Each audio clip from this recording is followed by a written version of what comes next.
Battle of Goose Green, May 27-28, 1982. Argentine soldiers recall the harsh conditions and confusion during the battle. The accounts of British paratroopers describe advancing under enemy fire and the death of their commander, Lieutenant Colonel H. Jones. One of the British soldiers, paratrooper Tom Lovett, remembered, "When we saw our commander fall, it was like a blow to the heart. But his sacrifice gave us the motivation to push forward and not give up." Mark H., a 22-year-old soldier, wrote in his diary, "I will never forget Goose Green. It was hell. When we killed, we didn't think of the enemy as people. We just wanted to survive. But later, seeing the Argentine prisoners, they were boys just like us." Argentine soldier Oscar Ledesma, 25th Regiment. "The combat at Darwin had a night phase in which we could only see the English tracer bullets, and when daylight came, the battle changed because we could clearly see the situation. The elite English troops had night vision equipment and we did not.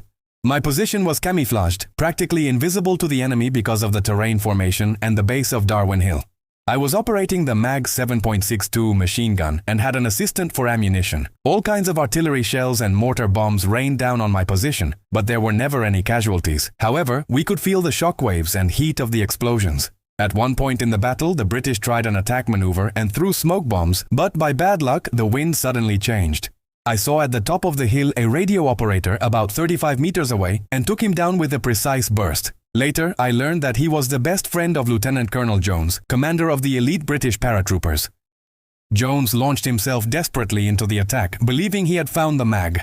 And when he reached a trench of the 12th Regiment, several meters to my left, he found 2 Argentine soldiers out of ammunition. Lieutenant Colonel Jones looked to his left, and I fired a burst from my mag. The Englishman fell, shouting, and reached for his waist.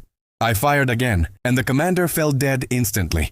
I thought Jones, as a professional soldier, was reaching for a grenade to throw at the Argentines, and that's why I shot him. At that moment, I had no idea whether the English soldier I had just killed was a lieutenant, corporal, or colonel. I found out later, thanks to investigations and reports from both sides of the conflict. Today in the Falklands, one can clearly see the distance between my position and the monument marking Lieutenant Colonel Jones' death. A small anecdote from the battle. I needed more ammunition and desperately called to my loader. He replied, "I can't, they'll kill me." I pulled out my pistol and said, "If you don't give me the damn ammunition, I'll kill you right here." Luckily, my brother-in-arms to this day handed me the ammo, and I kept fighting. During war, a person can go from terror to heroism in a second. As for the British casualties, there is no truthful information. This has caused great controversy according to the testimonies of participants. It is estimated that they were far higher than officially declared by the British.